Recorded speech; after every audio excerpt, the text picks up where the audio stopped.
Slide দেখতে পাচ্ছ সবাই? জি স্যার। এই শীতের সকালে তোমাদেরকে শুভ সকাল জানিয়ে শুরু করছি। স্বাগত জানাচ্ছি পিএইচ 1205 ক্লাসে।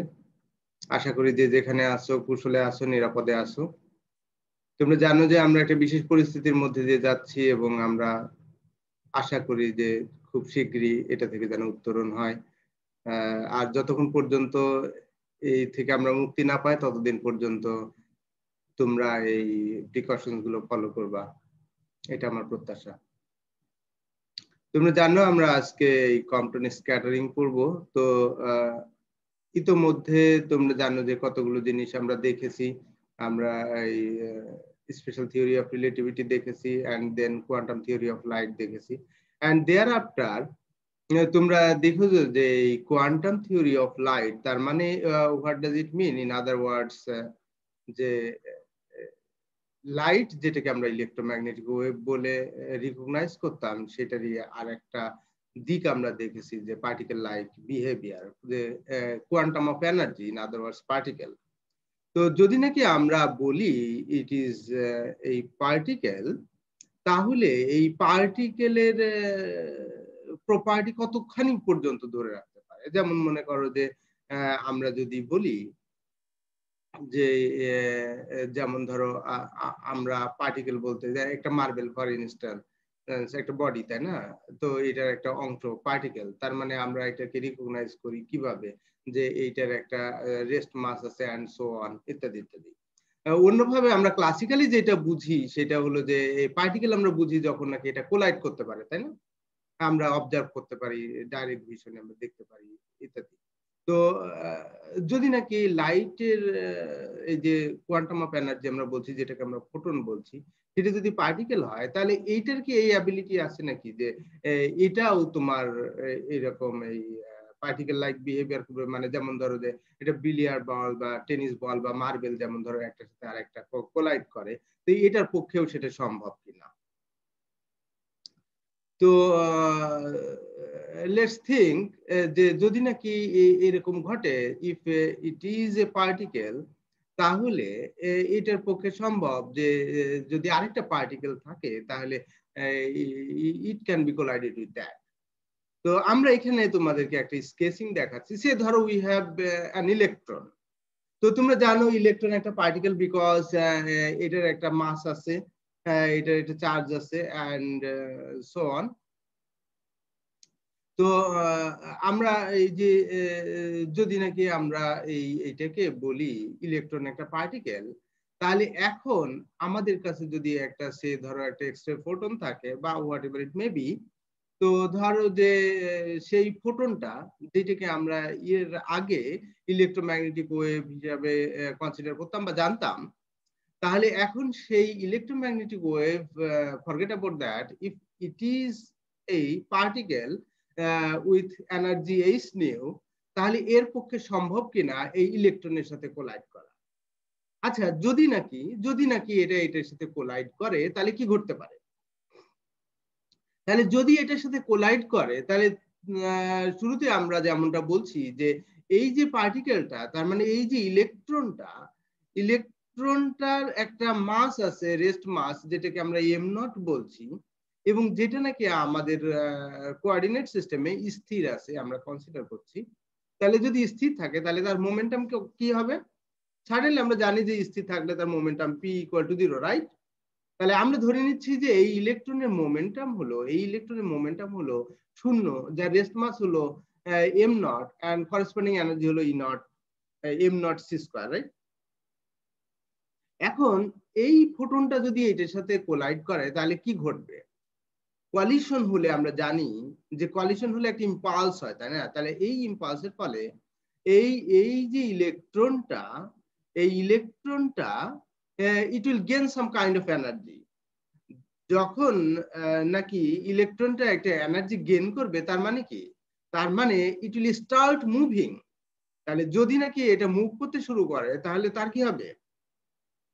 তার তখন একটা মোমেন্টাম থাকবে। সে ধরো সেই মোমেন্টামকে আমরা পি দিয়ে ডিনোট করছি। তাহলে এখন এই ইলেকট্রনটা টোটাল এনার্জি কত হবে? Certainly square root of m not square c to the power 4 plus p square c square. এখন কথা হলো যে এই যে ফোটনটা ইলেকট্রনের সাথে কোলাইড করলো, তাহলে সে তো কলিশনের ফলে এটাকে একটা ইম্পালস দিল, সাম কাইন্ড অফ এনার্জি একে দিল, তাহলে সে কিছু এনার্জি লুজ করবে, যেই এনার্জিটুকু এই ইলেকট্রনটা গেইন করবে। আচ্ছা, forget about that, other than, তাহলে এই ফোটনটা যদি কিছু এনার্জি লস করে, তাহলে এই ফোটনের নতুন যে এনার্জি হবে সেই এনার্জিটা সার্টেনলি কম হবে with respect to the earlier one. তার মানে ইনিশিয়াল স্টেজে এটা যে এনার্জি ছিল, এখন তার এনার্জিটা কি হবে? আগের তুলনায় কম হবে। তো সে ধরো আমরা সেটাকে বলছি যে এই নিউ প্রাইম হলো তার এখনকার এনার্জি আফটার কলিশন। বাকি অংশগুলো আমরা একটু দেখি তার আগে। আচ্ছা, এখন আমরা যে জিনিসটা বলতে চাই সেটা হলো যে, যেমনটা আমরা বললাম যে এই যে আমাদের ফোটনটা যেটা এটার সাথে কোলাইড করলো, কলিশনের ফলে তার এনার্জিটা কমে গেল, কমে এইচ নিউ প্রাইম হলো। তার মানে কি, সে কতটা এনার্জি লুজ করলো? এই যে H nu minus H nu prime, তাই না? HF minus HF prime. হ্যাঁ, তাই যদি হয় তাহলে আমরা ধরে নিচ্ছি Yes, যে sir. এটা একটা ইলাস্টিক কলিশন। ইলাস্টিক কলিশন মানে কি? ইলাস্টিক কলিশন মানে আমি যেটা বুঝি সেটা হলো যে, তোমরা নানান ভাবে বুঝো যে মোমেন্টাম কনজার্ভ করবে, কাইনেটিক এনার্জি কনজার্ভ করবে। অন্যভাবে যদি আমি বলি, ইলাস্টিক কলিশন মানে হলো যে there would be no loss, কোনো কি হবে না, কোনো লস হবে না। কোনো লস যদি না হয়, then that is elastic collision in other words. তাহলে এখন এই ফোটন যে এনার্জিটা লস করবে, সেই এনার্জিটা গেইন করছে কে? ইলেকট্রন সেই এনার্জিটা গেইন করছে। তো ইলেকট্রন যদি গেইন করে, তাহলে whole of its energy should be kinetic, right? তো তাহলে সেইটাকে যদি আমরা বলি টি, তাহলে then this T would be H nu minus H nu prime. যে কথাটা আমরা একটু আগে এখানে দেখালাম, তাহলে এটা টোটাল এনার্জিকে যদি আমরা এইভাবে রিপ্রেজেন্ট করি, যেটা আমরা গত ক্লাসে শিখেছি, আমরা এই রিলেটিভিস্টিক মেকানিক্স থেকে শিখেছি যে এই ই ইকুয়াল টু আমরা লিখতে পারি square root of m not square c to the power 4 plus p square c square. তাহলে এখন দেখো, ইন কেস অফ ফোটন, আমরা কি জানি ফোটনের রেস্ট মাস m নট কত? 0. 0। তাহলে এটা যদি 0 হয়, তাহলে ইন কেস অফ ফোটনের ক্ষেত্রে ই ইকুয়াল টু pc। তাই যদি হয়, আবার আমরা জানি ফোটনের এনার্জি ই ইকুয়াল টু অন্য গাইজে E equal to H nu, right? তাই যদি হয়, তাহলে ফোটনের মোমেন্টাম আমরা এই দুটো এক্সপ্রেশন থেকে ই ইকুয়াল টু এইচ নিউ এবং ই ইকুয়াল টু পিসি, এখান থেকে আমরা লিখতে পারি p equal to e by c. তো তোমরা সার্টেনলি জানো যে এই হলো এইচ নিউ, আমরা এখানে অলরেডি দেখেছি। তাহলে এইখানে যদি আমরা এই এইচ নিউটা বসাই, তাহলে we are going to get p equal to H nu by c. আচ্ছা, এখন কথা হলো যে এইটাকে যদি আমরা এইখানে দেখো, আমরা দেখিয়েছি এই মোমেন্টাম, এই যে ফোটনের momentum P equal to H nu by C, এটা কখন ছিল? এটা যখন নাকি সে কোলাইড করেনি, তার ইনিশিয়াল এনার্জি ছিল এইচ নিউ, আর ফাইনালি কি ছিল? ফাইনালি আমরা এখানে দেখবো, বাট ইনিশিয়ালি তার মোমেন্টাম ছিল এইচ নিউ বাই সি। আর আফটার স্ক্যাটারিং, এই স্ক্যাটার্ড ফোটনের এনার্জি হচ্ছে কত? এইচ নিউ প্রাইম, আর করেসপন্ডিং মোমেন্টাম হচ্ছে h nu prime by c. আচ্ছা, এখন আমরা একটা জিনিস তোমাদেরকে এখানে দেখাই, তারপরে আমরা ক্যালকুলেশনে যাব। সেটা হলো যে এখান থেকে দেখো যে আমরা যদি এই যে কলিশনটা ঘটলো, এটি যদি আমাদের 2 ডাইমেনশনাল হয়, যদি আমাদের 2 ডাইমেনশনাল, সার্টেনলি যেহেতু 2 বডি সিস্টেম, তাহলে 2 বডি সিস্টেম এখানে আমরা 2 dimensional is well enough to consider all the cases. তো তাই যদি নাকি হয়, তাহলে এইটাকে আমরা এই দুটো জিনিসকে আমরা দুটো পারপেন্ডিকুলার ডিরেকশনে রিজলভ করতে পারি। কারণ তোমরা জানো যে ইলাস্টিক কলিশন যদি হয়, তাহলে মোমেন্টাম কনজার্ভ করবে।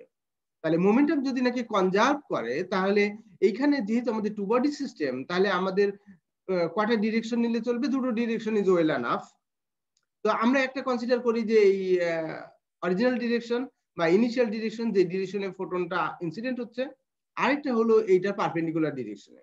অবশ্যই এই দুটো বডি যে প্লেনে আছে, আমরা সেই প্লেনেই নরমালটা কনসিডার করছি। তো এইটাকে যদি আমরা রিজলভ করি, তাহলে দেখো যদি আমরা এই ফোটনের মোমেন্টাম কত, এখানে ফোটনের মোমেন্টাম হলো h nu prime by c, সেটাকে যদি আমরা ইনিশিয়াল ডিরেকশনে আমরা রিজার্ভ করি তাহলে কত পাবো? এটা আমরা এখানে ধরে নিচ্ছি যে এই যে স্ক্যাটার যে ফোটন সেটা ইনিশিয়াল ডিরেকশনের সাথে হাই অ্যাঙ্গেল করেছে, আর স্ক্যাটার যে ইলেকট্রন সেটা এই ইনিশিয়াল ফোটনের ডিরেকশনের সাথে থিটা অ্যাঙ্গেল করছে। তাহলে এখন আমরা ইনিশিয়াল ডিরেকশনে যদি রিজলভ করি তাহলে আমাদের এই ফোটনের মোমেন্টাম কত হবে? ফোটনের মোমেন্টাম হলো h nu prime by c, এখানে যেহেতু অ্যাঙ্গেল ফাই আছে তাহলে cos ফাই মাল্টিপ্লাই হবে, রাইট, এই ডিরেকশনে। তাহলে h nu prime by c cos phi. আচ্ছা, আর আমাদের এই যে ইলেকট্রনের যে মোমেন্টাম p, সেটাকে যদি আমরা এই ডিরেকশনে রিজলভ করি তাহলে সেটা কত হবে? সেটা হবে আমাদের, যেহেতু এখানে থিটা ইনভলভ, তাহলে p cos থিটা। এখন আমরা যদি এইটার পারপেন্ডিকুলার ডিরেকশনটা কনসিডার করি, এই ডিরেকশন যদি আমরা কনসিডার করি তাহলে এই ডিরেকশনে আমাদের এই স্ক্যাটার ফোটনের মোমেন্টাম কত হবে? যেহেতু আমাদের এখানে h nu prime by c এবং ফাই ইনভলভ, তাহলে কি হবে? এটার সাথে একটা সাইন ফাই মাল্টিপ্লিকেশন হবে। তাহলে আমরা এখানে লিখতে পারি h nu prime by C sine phi. And likewise আমাদের এই পি এর আমাদের পারপেন্ডিকুলার ডিরেকশনে যদি আমরা কনসিডার করি তাহলে এটার সাথে একটা সাইন থিটা মাল্টিপ্লাইড হবে। কিন্তু খেয়াল রাখো যে এই ক্ষেত্রে আমাদের এই ডিরেকশনটা হলো আপওয়ার্ড আর এই ডিরেকশনটা হলো আমাদের ডাউনওয়ার্ড। আচ্ছা, এখন আমরা তাহলে যে জিনিসটা বলার চেষ্টা করছি সেটা হলো যে আমরা যেহেতু দুটো ডিরেকশন চুজ করলাম, একটা হলো ইনিশিয়াল ফোটন ডিরেকশন আর একটা হলো কি তার পারপেন্ডিকুলার ডিরেকশন বরাবর। এখানে একটা জিনিস বলে রাখা ভালো, সেটা হলো যে আমরা we are considering two body system. যদি নাকি আমরা থ্রি বডি সিস্টেম কনসিডার করতাম তাহলে আমাদের কয়টা ডিরেকশন কনসিডার করতে হতো? তিনটা ডিরেকশন। তার মানে থ্রি মিউচুয়ালি পারপেন্ডিকুলার ডিরেকশন যদি আমরা কনসিডার করতাম তাহলে that would be well suited. আচ্ছা, তাহলে এখন আমরা যদি এই যে অরিজিনাল ডিরেকশন বা ইনিশিয়াল ফোটনের যে ডিরেকশন, সেই ডিরেকশনে যদি আমরা মোমেন্টাম কনজারভেশন কনসিডার করি তাহলে কি হবে? আমাদের initial momentum should be equal to final momentum. তাহলে ইনিশিয়াল মোমেন্টাম কত আমাদের ফোটনের জন্য? ইনিশিয়াল মোমেন্টাম কত ছিল? H nu by C. আর ইলেকট্রনের কত ছিল? 0। হ্যাঁ, এই যে এখানে দেখো, এখানে দেখো ইনিশিয়াল মোমেন্টাম কত ছিল? H nu by C. আর ইলেকট্রনের কত ছিল? 0। তাহলে এই দুটো যোগ করলাম, আর ফাইনাল মোমেন্টাম কত? H nu prime by C cos phi, আর এটা কত? P cos theta. আমরা সেই জিনিসটাই এখানে লিখেছি ইকুয়েশন 6 এ। আর এটা পারপেন্ডিকুলার ডিরেকশনে তো একই কথা প্রযোজ্য, যদি initial momentum equal to final momentum.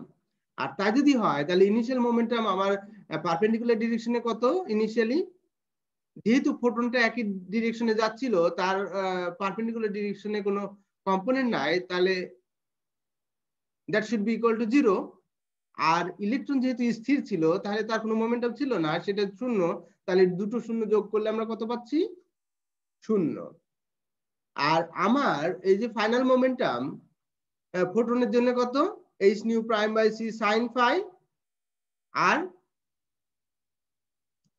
ইলেকট্রনের জন্য P sine theta. But P sine থিটার আগে আমরা একটা নেগেটিভ সাইন ব্যবহার করছি, বিকজ আমরা দেখছি যে দুটো যেহেতু অপোজিট ডিরেকশনে, কাজেই আমরা যদি এই প্রথমটাকে আমরা পজিটিভ ধরি, জেনারেলি ধরো যে আমরা ভার্টিক্যাল এক্সিসকে ওয়াই ধরতে পছন্দ করি, তো নাথিং রং উইথ দ্যাট। তাহলে এটি যদি আমরা ওয়াই ধরি ফর ইনস্ট্যান্স ওয়াই এক্সিস, তাহলে এই ডাউনওয়ার্ড ডিরেকশনটা নেগেটিভ ওয়াই, সো আমরা negative P sine theta consider করতে পারি। তোমরা অলরেডি জানো যে ফাই হলো আমাদের কি? ফাই হলো যে আমাদের স্ক্যাটার যে ফোটন, সেটা ইনিশিয়াল ফোটনের ডিরেকশনের সাথে যে অ্যাঙ্গেল করেছে সেটা হলো ফাই। আর থিটাটা কি? থিটাটা হলো আমাদের ইনিশিয়াল ফোটন ডিরেকশনের সাথে আমার ইলেকট্রন যে স্ক্যাটার্ড হয়েছে সেটা যে অ্যাঙ্গেল করেছে সেটা হলো আমাদের থিটা। এখন দেখো আমরা এই যে তিনটা ইকুয়েশন পেলাম। একটা হলো আমাদের এই যে ইকুয়েশন 4, যেটা আমাদের কাইনেটিক এনার্জির কে রিপ্রেজেন্ট করছে and then other দুটো ইকুয়েশন আমরা এখানে পেয়েছি এই যে regarding momentum equation 6 and equation 7 তো আমরা এই যে 4 6 এবং 7 যদি ব্যবহার করি করে আমরা এমন একটা রিলেশন বের করতে পারি যেখানে যে রিলেশনটা হবে এই ওয়েভলেন্থ শিফটের সাথে অ্যাঙ্গেল অফ স্ক্যাটারিং এর রিলেশন যেগুলো আমরা সহজে মেজার করতে পারবো বিকজ এই যে আমরা কতগুলো জিনিস জানি যেমন এনার্জি জানি মোমেন্টাম জানি বাট এগুলো আমরা এত সহজে মেজার করতে পারি না হাউভার আমরা যেই রিলেশনটা দাঁড় করাবো সেইটা রিডিলি মেজারেবল তো তাই যদি হয় তাহলে আমরা শুরু করি এই যে ইকুয়েশন 6 এবং 7 এই দুটোকে আমরা সি দিয়ে মাল্টিপ্লাই করি তাহলে যদি নাকি আমরা সি দিয়ে মাল্টিপ্লাই করে রিঅ্যারেঞ্জ করি তাহলে আমরা এইখান থেকে লিখতে পারি দেখো এই সি দিয়ে মাল্টিপ্লাই করে এইখান থেকে দেখো পিসি cos θ এইটাকে যদি আমরা ডান পাশে নিই তাহলে কি হয়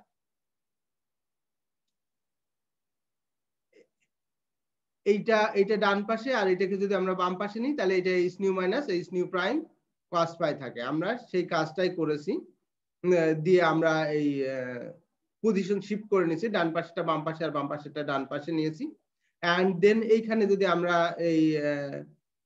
এই দুটোকে দুই পাশে নিয়ে নিই তাহলে সি দিয়ে মাল্টিপ্লাই করলে কি হয় পিসি sin θ = H nu prime sin phi so আমরা সেই জিনিসটা এখানে লিখেছি এখন দেখো এই দুটো এক্সপ্রেশনকে যদি আমরা স্কয়ার করে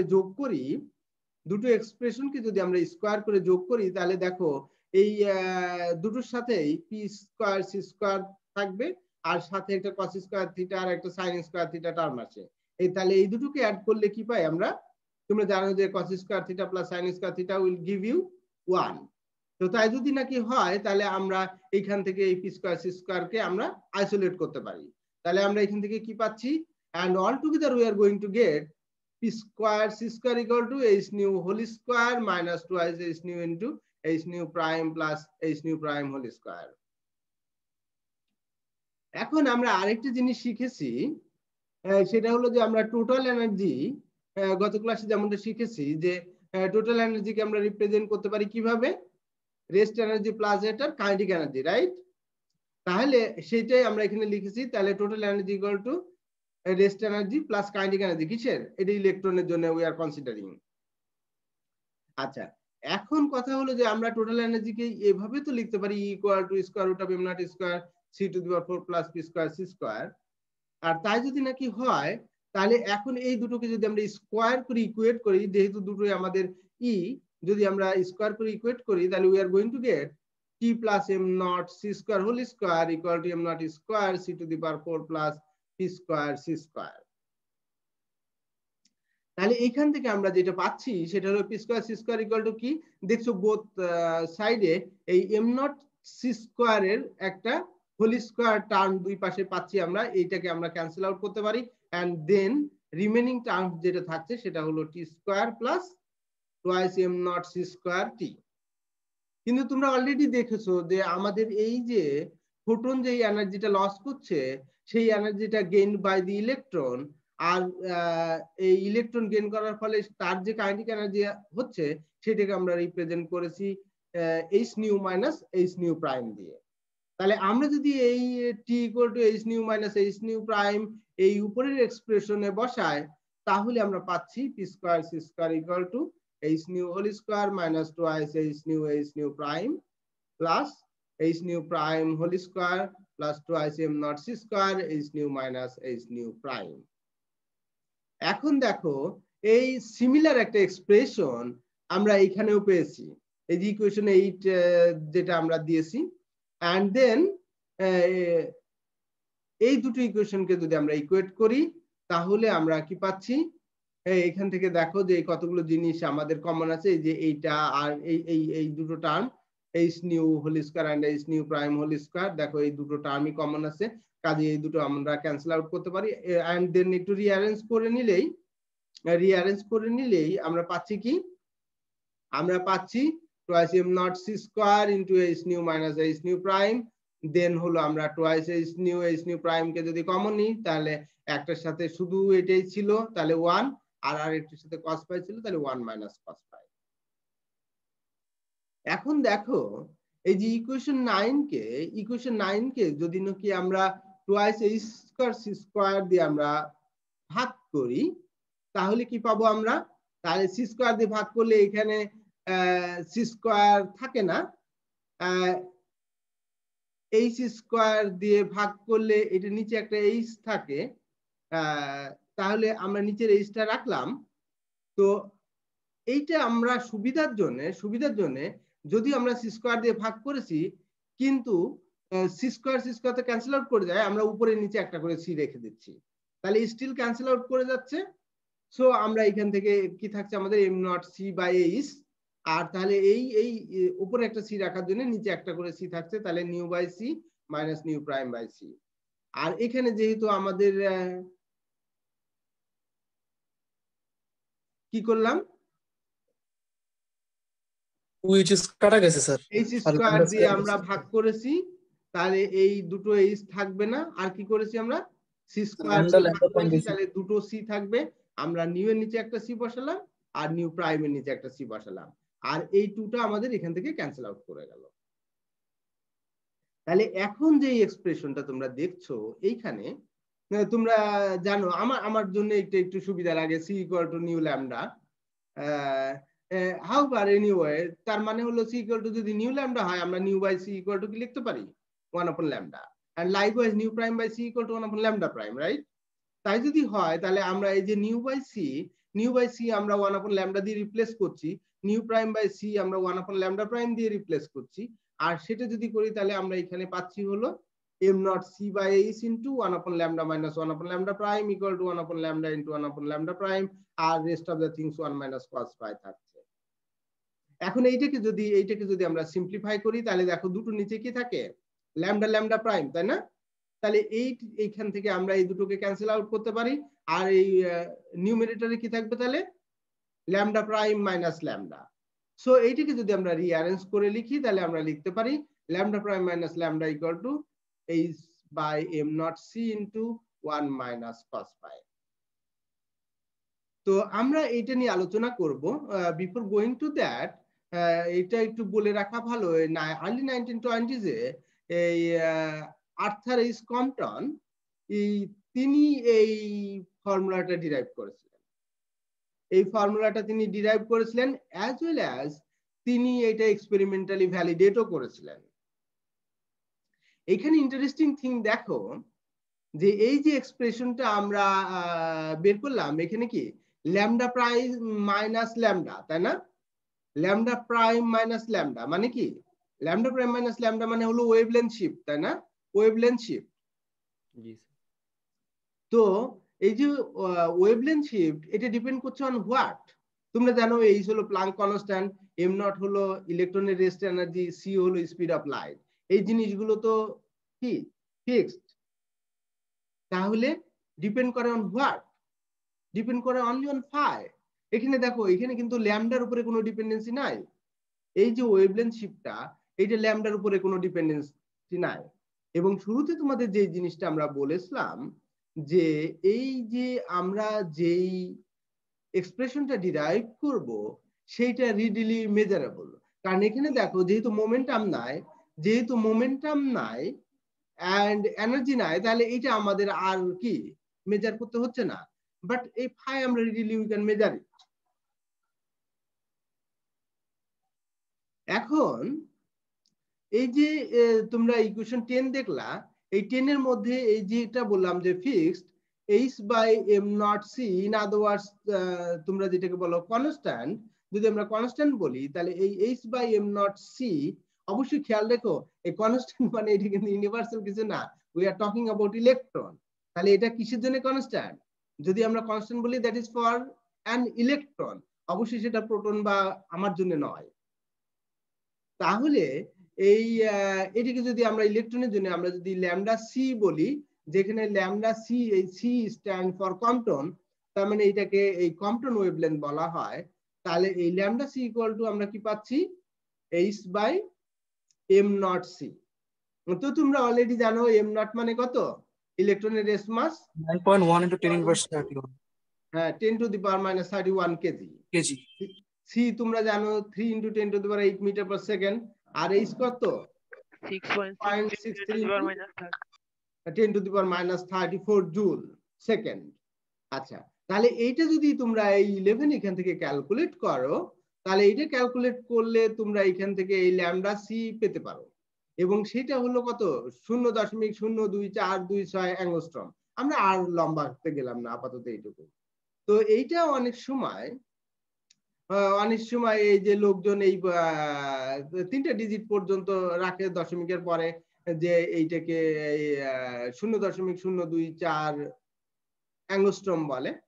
আবার তুমি যদি এটা এই যে 0.0 এইটা তোমাদের সায়েন্টিস্টদের ইঞ্জিনিয়ারদের এইটা দেখতে মজা লাগে না, যে এই ফর্মটা বেশি পছন্দ করো তাই না, যে 2.426 into 10 to the minus 12 metre, right?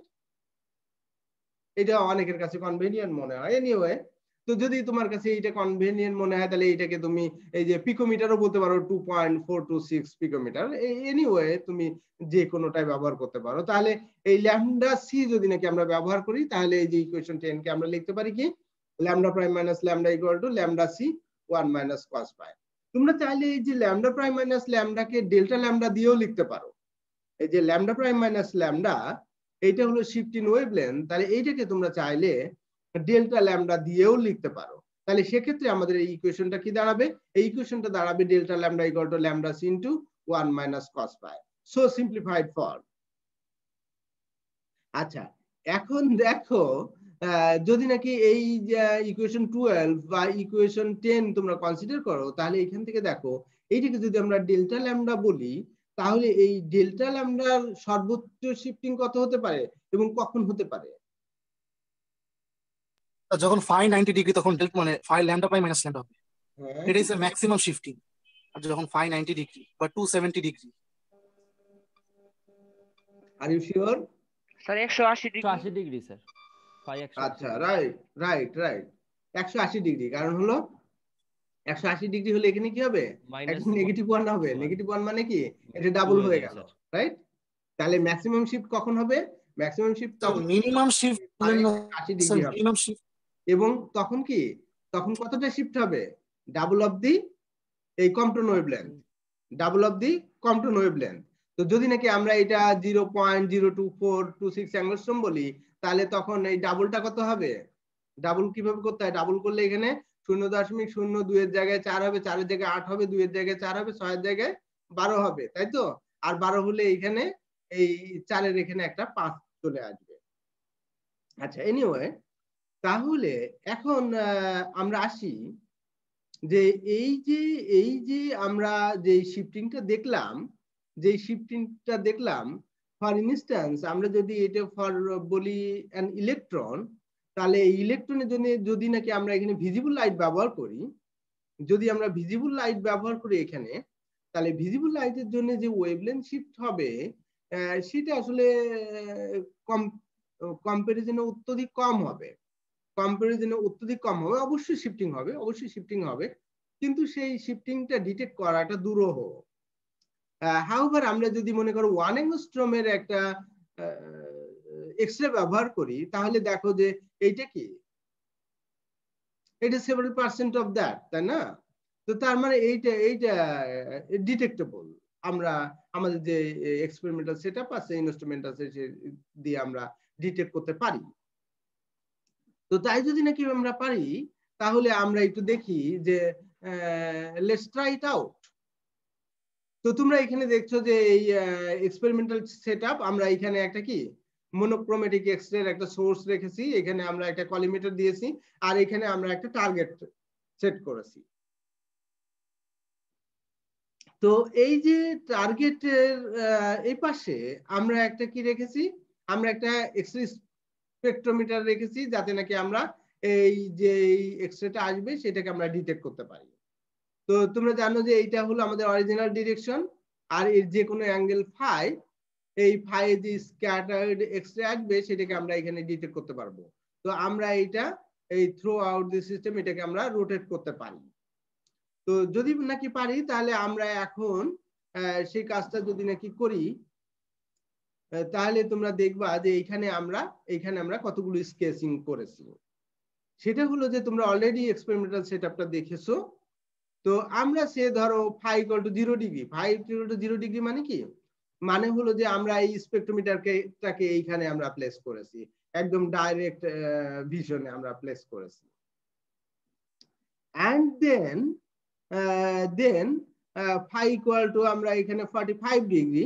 তো তোমরা জানো যে এই যে 45 ডিগ্রি যদি আমরা বলি, তো এইটা আমরা যে স্কেচিং দেখেছি এটা almost 45 degree. and then 90 degree, তারপর 135 ডিগ্রি, and then তো অপোজিট ডিরেকশনে। তো আমরা একদম অপোজিট পর্যন্ত যেতে পারছি না, আমরা এই 135 পর্যন্ত দেখাচ্ছি। তো তোমরা এইখানে খেয়াল করো, যদি নাকি আমরা এই ফাই ইকুয়াল টু 0 ডিগ্রি, তার মানে এই যে ইনিশিয়াল ডিরেকশন বরাবর যদি আমরা ফোটন দেখি, তাহলে এই যে পিকটা যদি আমরা দেখি, তাহলে একটা পিক আছে and then সেটার একটা স্প্রেডিং আছে।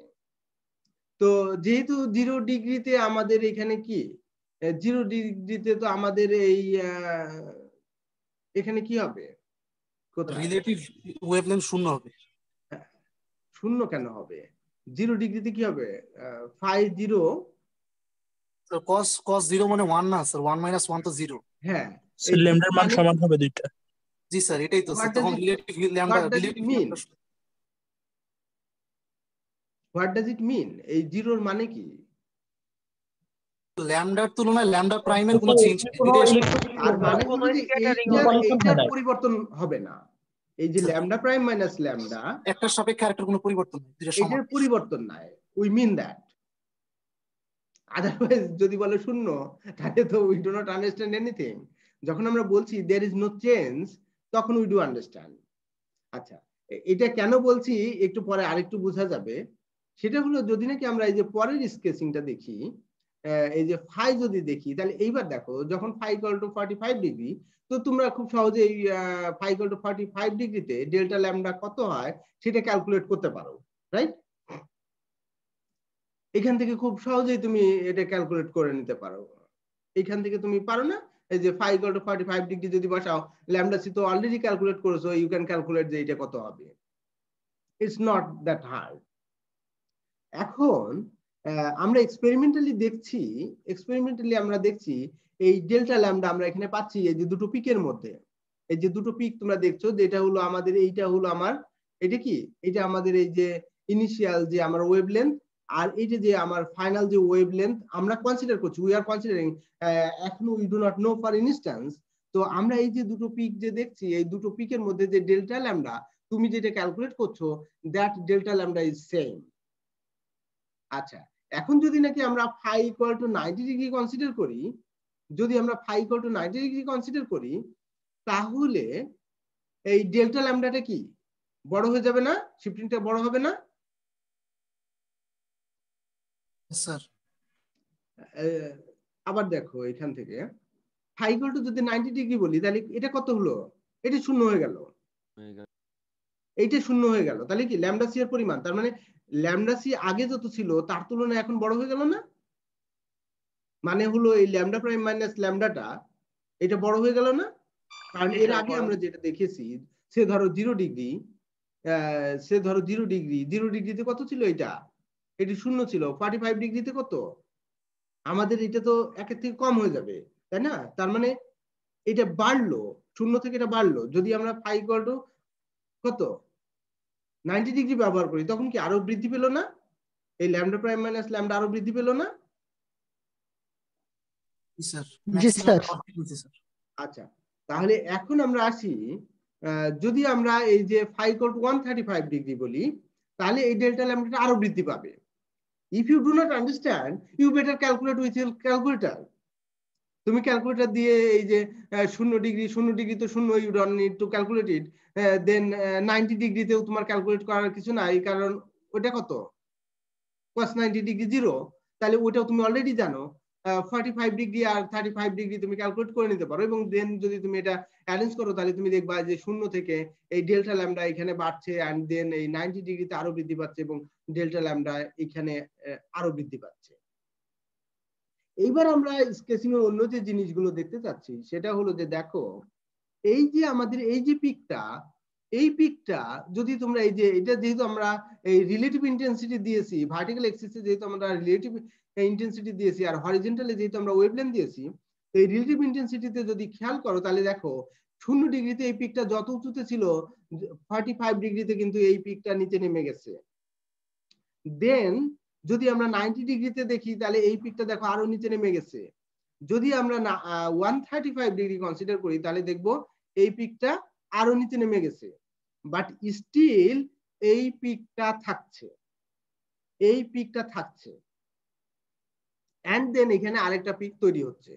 আমরা যেখানে দেখছি এই পিক টু পিক যে ডিফারেন্স, পিক টু পিক যে ডিফারেন্স সেটা হলো আমাদের ডেল্টা ল্যামডা, সেটা হলো আমাদের ডেল্টা ল্যামডা, যেটা আমাদের ক্যালকুলেশনের সাথে এইটা মিলছে।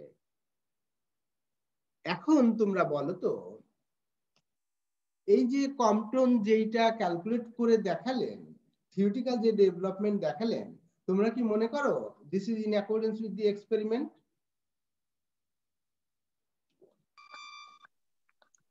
ম্যাথমেটিক্যালি দেখানো হইলো স্যার, কনজারভেটিভ ল গুলো খাটায় স্যার এটার একটা সূত্র বের করবো, কিন্তু এক্সপেরিমেন্টালি ভ্যালিডেটেড হয়নি। স্যার এটা এক্সপেরিমেন্টালি হইলো না।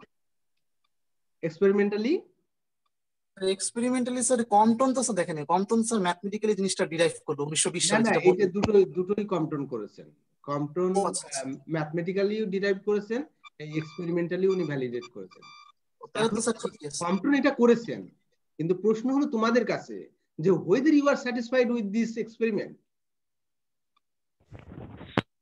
স্যার ইনিশিয়াল ওয়েভলেন্থ গুলো তো সমান হওয়া উচিত ছিল প্রত্যেকটার ক্ষেত্রেই। ইনিশিয়াল তো সমানই আছে, ইনিশিয়ালি তো একই আছে।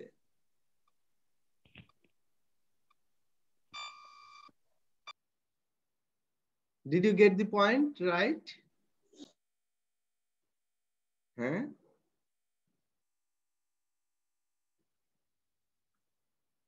তোমাদের মধ্যে থেকে আমি একটা কোশ্চেন এক্সপেক্ট করি যে কোথায় ডিফিকাল্টিসটা, and then to explain it. Sir relative ইন্টেন্সিটির বৃদ্ধি হচ্ছে কিভাবে, এটাই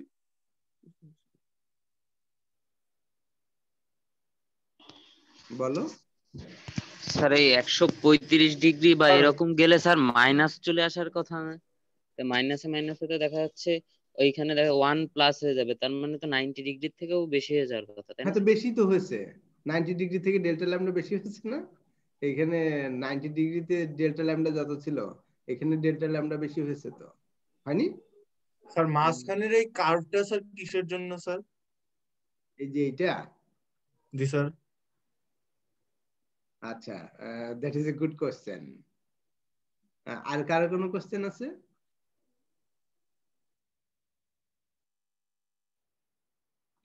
স্যার রিলেটিভ ইন্টেন্সিটি নিয়ে একটু আলোচনা করবেন স্যার। রিলেটিভ ইন্টেন্সিটি মানে হলো যে আমরা এই একজ্যাক্ট ভ্যালু না নিয়ে আমরা এই কম্পেয়ার করছি, যে ধরো যেমন ধরো যে তোমার হাইট কত, সেই যদি আমরা বলি ধরো যে 6 ফুট, তাই না? তো আমরা we are not interested about যে একজ্যাক্ট তোমার হাইট কত, আমরা ধরি যে এভারেজ ক্লাসের হাইট কত। তো ধরো যে এভারেজ ক্লাসের হাইট হলো সে ধরো 5 feet and 6 inches। তাহলে এবার যদি আমি তোমাকে বলি যে তোমার হাইট কত, তাহলে আমি বুঝাবো কত তোমার হাইট হলো 6 ইঞ্চি। বুঝতে পেরেছো? এখন তুমি যদি এটা মিসলিড করো যে আমার হাইট কেন 6 ইঞ্চি হবে, বিষয়টা তা না। এই 6 ইঞ্চি মানে হলো যে তুমি ক্লাসের রেসপেক্টে তোমার height is higher than the class, মানে এভারেজের তুলনায় বা ক্লাসের মধ্যে, অন্যভাবে বলতে গেলে যে ক্লাসের মধ্যে যারা লম্বা আছে তার মধ্যে তুমি একজন। এইটার মিনিংটা হলো তাই আমরা রিলেটিভলি বলার চেষ্টা করছি যে এইটার এই অন্যটার তুলনায় এইটা। আমাদের একজ্যাক্ট দরকার নাই যে ঠিক একজ্যাক্ট ইন্টেন্সিটি এটার কত, I don't need that. যদি if you are interested you can go for it, but we don't need it. আচ্ছা, এইখানে মুশকিলটা হলো যে কম্পটন যেটা বলেছেন এইখানে, এই যে ডেল্টা ল্যামডা বা ল্যামডা প্রাইম মাইনাস ল্যামডা যদি আমরা বলি, তাহলে সেইটা কি lambda into 1 minus cos phi, তাই তো? তো এইখানে কি হওয়ার কথা, আমরা যদি এইখানে শিফটিংটা দেখি, এই যে অরিজিনাল যে আমাদের স্কেচিং ছিল এইখানে যদি আমরা দেখি, তাহলে আমরা এখানে বলছি যে এটা কলিশন হচ্ছে, তাই তো? এই ফোটনটা কোলাইড করছে, এন্ড কলিশনের ফলে তার এই ফ্রিকোয়েন্সি চেঞ্জ হয়ে যাচ্ছে, যদিও বলা হচ্ছে যে এই ফোটনেরই, তবে লোকজন এটাকে বলে different kind of photon, not the same one, because এই ফোটনের ফ্রিকোয়েন্সি হলো ডিফারেন্ট। আচ্ছা, what ever it may be. তো এখন কথা হলো যে তুমি এখান থেকে যেটা দেখছো সেটা হলো যে অ্যাজ পার কম্পটন যদি এটাই হয় যে এটা কোলাইড করেছে, তাহলে নতুন যে ফোটনটা আমরা পেলাম, তাহলে এই ফোটনের ওয়েভলেন্থ যেটা হবে সেটা হবে কি shifted wavelength, right? Excuse me, এই ফোটনের ওয়েভলেন্থ হবে শিফটেড ওয়েভলেন্থ বা শিফটেড ফ্রিকোয়েন্সি, রাইট? তো তার মানে হলো যে আমরা অনলি শিফটেড ওয়েভলেন্থ বা শিফটেড ফ্রিকোয়েন্সিটাই পাবো। কিন্তু কিন্তু তোমরা এখানে যে জিনিসটা দেখছো, এই স্কেচিং এ যেটা দেখছো সেটা হলো এখানে দেখো, তার মানে কি এই যে শিফটেড ওয়েভলেন্থটা কোন জায়গায়, তুমি যদি এখানে ক্যালকুলেট করো, এটা হলো তোমার অরিজিনাল ওয়েভলেন্থ, এটা হলো আমার original wavelength, right? I am sorry, এইটা হলো আমার অরিজিনাল ওয়েভলেন্থ বা এইটা হলো আমার অরিজিনাল ওয়েভলেন্থ, তাহলে আমাদের শিফটেড ওয়েভলেন্থ কোনটা? এটা হলো আমাদের শিফটেড ওয়েভলেন্থ। হাউএভার তুমি যেটা দেখছো, এই যে একটা substantial amount of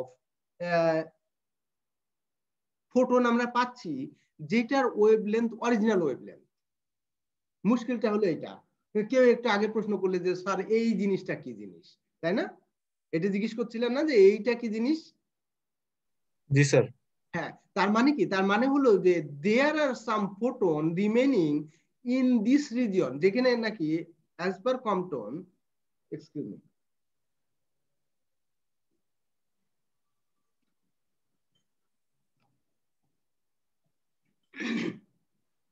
as per Compton যে আমাদের এইটা খালি শিফটেড ফ্রিকোয়েন্সি বা শিফটেড ওয়েভলেন্থটাই থাকবে। হাউবার তোমরা এখান থেকে যেটা দেখছো সেটা হলো যে না, এই শিফটিং ছাড়াও কিছু ফোটন থাকছে ইন বিটুইন, বা বলতে গেলে একটা সাবস্টেন্সিয়াল অ্যামাউন্ট অফ ফোটন থাকছে যেটার ওয়েভলেন্থ হলো অরিজিনাল ওয়েভলেন্থের সমান, এবং সেইগুলোই এখানে এই যে স্প্রেড আউট হয়ে আছে। এখন কথা হলো যে you need to explain this phenomena, why this substantial amount of photon remains there, অথবা in between কিছু ফোটন কেন থেকে যাবে, কেন শুধুমাত্র এই শিফটিংটাই হবে না? কারণ ইউ আর টকিং অ্যাবাউট যে ফোটন হলো পার্টিকেল, আর পার্টিকেল যদি নাকি হয় তাহলে সেটা মার্বেল লাইক বা টেনিস বল লাইক, বা তোমরা ক্রিকেটের সাথে বেশি পরিচিত অবশ্য, ক্রিকেট মাঠে তো কি একাধিক বল দিয়ে খেলে না, তাই না? একটা বল নিয়ে সবাই ছোটাছুটি করে, কি দরকার ছিল কয়েকটা বল থাকলে, অসুবিধা কি ছিল না? আচ্ছা, এনিওয়ে ফরগেট অ্যাবাউট দ্যাট। তাহলে সে ধরো টেনিস বল বা বিলিয়ার্ড বল বা মার্বেল বা whatever you may think, তো সেটা যদি এই কলিশনই হয় তাহলে you are going to get only the Compton shifted frequency বা ওয়েভলেন্থ, কিন্তু কেন বাকি অংশগুলো থাকবে? এটা ওয়েভ লাইক স্যার, ওয়েভ প্রপার্টির জন্য। No, we are not talking about the wave property. We are interested to know about its particle property, right? তো যেহেতু আমরা পার্টিকেল প্রপার্টি নিয়ে আলোচনা করছি, আমরা পার্টিকেল প্রপার্টি খুঁজছি, none other. Who can answer this question? এই কোশ্চেনের উত্তর দিলেই দেন it is satisfied, Compton did the right job.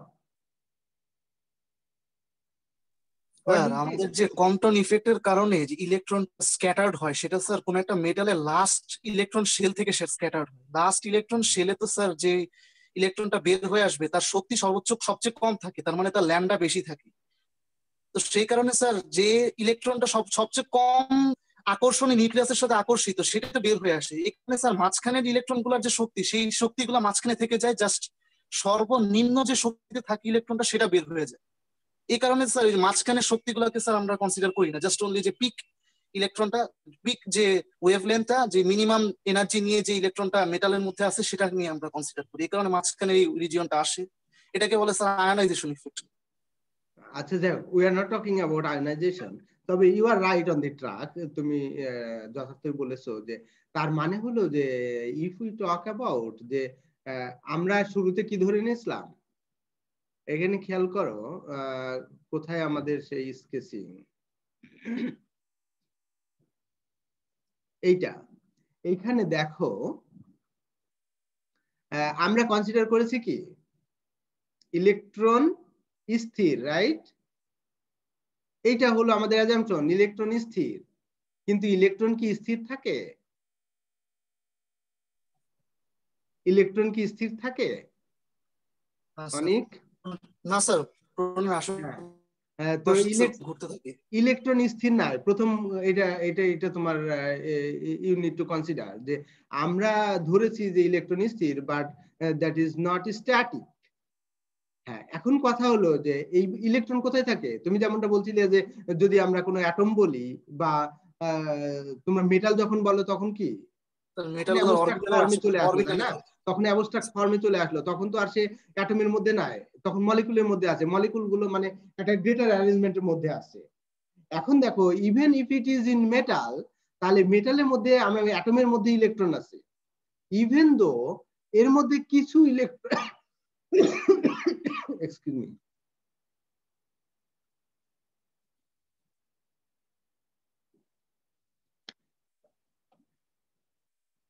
এর মধ্যে কিছু ইলেকট্রন তো লুজলি বাউন্ড থাকবে, তাই না? যেগুলো লুজলি বাউন্ড থাকবে সেটাকে তুমি কনসিডার করতে পারো অ্যাজ ইট ইজ ফ্রি, যেখানে তোমার অল্প পরিমাণ এনার্জি দিলেই সেটা তোমার ডিফ্লেক্ট করবে, রাইট? আচ্ছা, আর কিছু ইলেকট্রন থাকবে যেটা টাইটলি উন্ডেড, যেখানে অল্প এনার্জি দিলে তুমি তাকে বের করে নিয়ে আসতে পারবে না, সেটা তোমার স্ক্যাটার্ড হবে না। আবার কিছু ইলেকট্রন আছে সেটা একেবারে স্ক্যাটার্ড হবে না। তাহলে এবার দেখো, তার মানে এই যে রিকয়েল যে ইলেকট্রনের কথা আমরা বলছি, যেটা ইম্পালস পাওয়ার পরে যেটা স্ক্যাটার্ড আমরা ধরছি, সবগুলো ইলেকট্রন কিন্তু স্ক্যাটার্ড হচ্ছে না। কিছু ইলেকট্রন, প্রথম কথা হলো যে এটা স্ট্যাটিক নয়, দ্বিতীয় কথা হলো যে কিছু ইলেকট্রন আছে যারা কি they are not loosely bound, they are tightly wounded. তার মানে তাদের সেইখানে তাদেরকে বের করতে হলে তোমার অধিক এনার্জি লাগবে, কিন্তু অধিক এনার্জি তুমি কোথায় পাচ্ছ না। তার মানে কি তারা যদিও কোলাইড করছে, তাহলে রিকয়েল করলে কি হবে? রিকয়েল করলে তুমি যে ফোটনটা পাচ্ছ সেইটা মনে হবে যে আসলেই কোনো কলিশন হয়নি বা কোনো স্ক্যাটারিং হয়নি। বিকজ তোমরা এখানে খেয়াল করো, আমরা যখন নাকি এই যে কম্পটন ওয়েভলেন্থ বের করি, এইটা হলো আমাদের কম্পটন ওয়েভলেন্থ, তাই না? এই কম্পটন ওয়েভলেন্থ ইকুয়াল টু কত? h/m0c। দেখেন m0 কে কি কনসিডার করেছি আমরা? m0 হলো আমাদের ইলেকট্রনের rest mass. We are talking about electron. তাহলে যে ইলেকট্রনটা স্ক্যাটার্ড হচ্ছে, you are talking about that electron, তার জন্য এই Compton wavelength shift, I am sorry, মানে এই কম্পটন ওয়েভলেন্থ। এখন কথা হলো যে ইলেকট্রনটা স্ক্যাটার্ড হচ্ছে না, সেটা রিকয়েল করছে, সেটা কোথায় থাকছে? সেটা অ্যাটমে থাকছে। তাহলে তার মানে কি সেখানে কলিশনটা কিসের সাথে হচ্ছে? নট উইথ দ্য ইলেকট্রন, কলিশনটা হচ্ছে অ্যাটমের সাথে। তাহলে সেইখানে আমার m0 কত? m0 কত সেখানে? পুরো অ্যাটমের মাসটা। পুরো অ্যাটমের মাস। এবার ইলেকট্রনের তুলনায় অ্যাটমের মাস কত? অনেক বেশি স্যার, at least 10,000 টাইমস, তাই না? তুমি যে মেটালই কনসিডার করো না কেন, what ever it may be, সেখানে কি থাকে? 1836 গুণ। খালি একটা প্রোটন থাকলে 1836 গুণ। তো ওইখানে যদি 10টা প্রোটন থাকে, 10টা নিউট্রন থাকে, তাহলে কি হলো? You got the point, right? তার মানে হলো যে এইখানে যে কম্পটন ওয়েভলেন্থটা সেটা কত? আমার এই ইলেকট্রনের কম্পটন ওয়েভলেন্থের তুলনায় এটা অত্যধিক কম, এতটাই কম যে সেটা আনডিটেক্টেবল। তো যদি আনডিটেক্টেবল হয়, তার মানে এই পাশটা কি হয়? এই পাশটা যদি আনডিটেক্টেবল হয় মানে কি? That is close two zero, তাই না? আনডিটেক্টেবল মানে তো তাই। এটা যদি আমরা ডিটেক্ট করতে না পারি, ল্যামডা প্রাইম মাইনাস ল্যামডা যদি আমরা ডিটেক্ট করতে না পারি, তার মানে কি that is going towards zero. আর সেই কারণে আমাদের এইখানে একটা সাবস্টান্সিয়াল অ্যামাউন্ট থাকছে তোমার এই যে কি মনে হচ্ছে যে আনডিস্টার্ব ফোটন, মনে হচ্ছে যেন আনডিস্টার্ব ফোটন, মানে এটা মনে হচ্ছে যেন সে কোনো কলিশনই করেনি, বিকজ তারা কোলাইড করেছে, কিন্তু কোলাইড করেছে কিসের সাথে? এমন ইলেকট্রনের সাথে যারা টাইটলি উন্ডেড, বা ইন আদার ওয়ার্ডস তারা হোল সিস্টেমের সাথে বা এই যে অ্যাটমের সাথে তারা কোলাইড করেছে বলে আমাদের কাছে মনে হচ্ছে। আর তাই যদি নাকি আমরা কনসিডার করি, তাহলে সেক্ষেত্রে দেখো যে এই কিছু অংশ কি থাকবে, এখানেও একটা তোমার স্প্রেডিং থাকবে, এখানেও একটা স্প্রেডিং থাকবে। হাউবার এই যে কম্পটনের যে কনসেপ্ট, যে এইটা যদি আমার ফোটন যদি নাকি আমার পার্টিকেল হয় বা পার্টিকেল লাইক যদি বিহেভিয়ার হয়, তাহলে এই বিহেভিয়ারটা it can go up to কি কলিশন উইথ এ কি পার্টিকেল। তার মানে হলো যে যদি নাকি আমার এই ফোটনের পার্টিকেল লাইক বিহেভিয়ার থাকে, তাহলে এই পার্টিকেল লাইক বিহেভিয়ারের পার্টিকেলের যে বিহেভিয়ার গুলো আছে সেইগুলো সে শো করতে সমর্থ হবে, এবং ইট ওয়াজ ভেরিফাইড বাই হিম। তোমাদের আর কারোর কোনো কোশ্চেন আছে?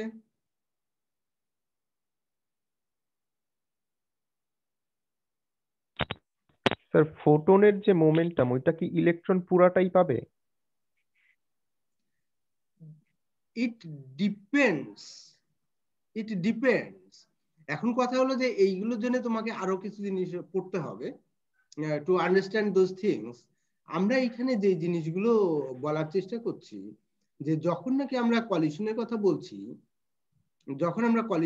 বলছি, তখন কলিশন হলে কি হয়, এটা হলো আমাদের কলিশন। সে ধরো forget about photon for a moment. যদি আমি এখানে ধরো এখানে একটা মার্বেল আছে আর আমার কাছে একটা মার্বেল আছে, আমি যদি একটা মার্বেল দিয়ে এই মার্বেলটাকে আঘাত করি, তাহলে এটা কি হলো? পার্টিকেল কলিশন, তাই তো? তাই না? যদি মনে করো আমাদের এখানে একটা মার্বেল থাকতো, আমরা এই মার্বেলটাকে যদি এইটাকে যদি থ্রো করতাম, এটা ধরো স্থির আছে, তাহলে আমরা যদি এটা দিয়ে এটা থ্রো করতাম, তাহলে কি ঘটতো? What would happen? কলিশন হতো, তাই তো? কলিশন হলে কি ঘটতো? ইন জেনারেল কি হয়, যে এইটা স্ক্যাটার্ড হবে,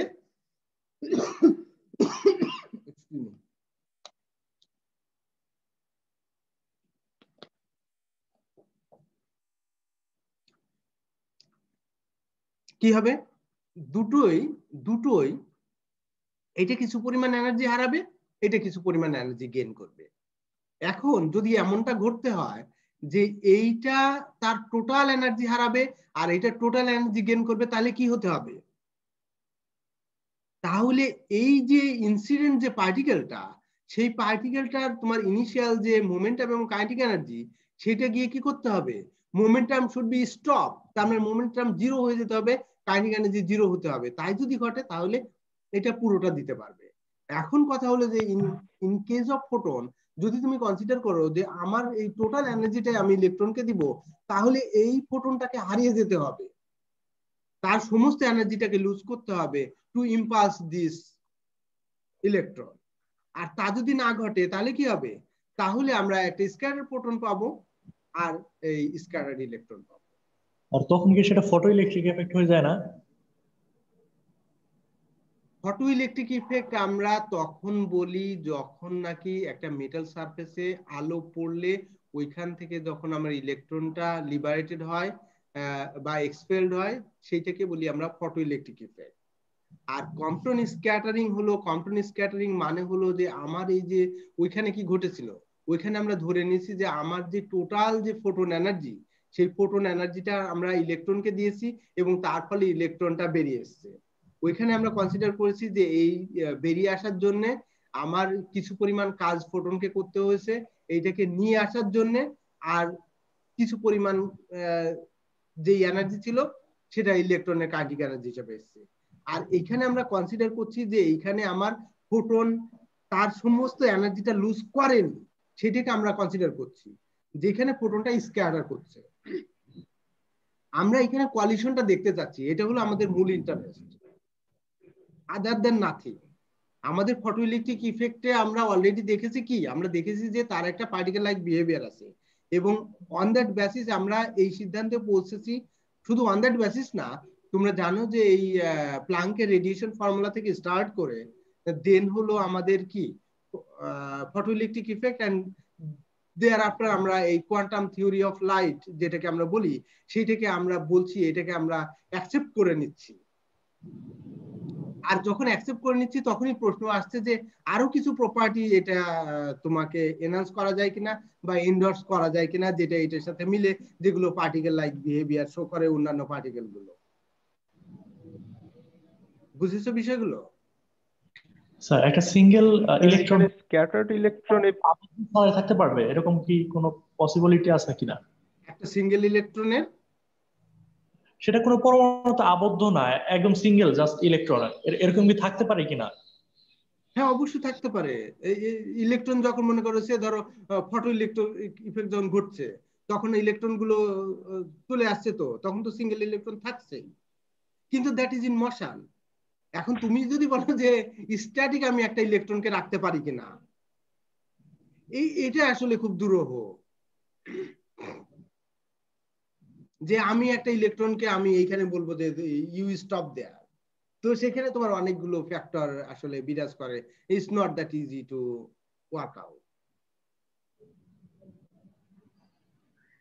কি আর কারো কোনো কোশ্চেন আছে?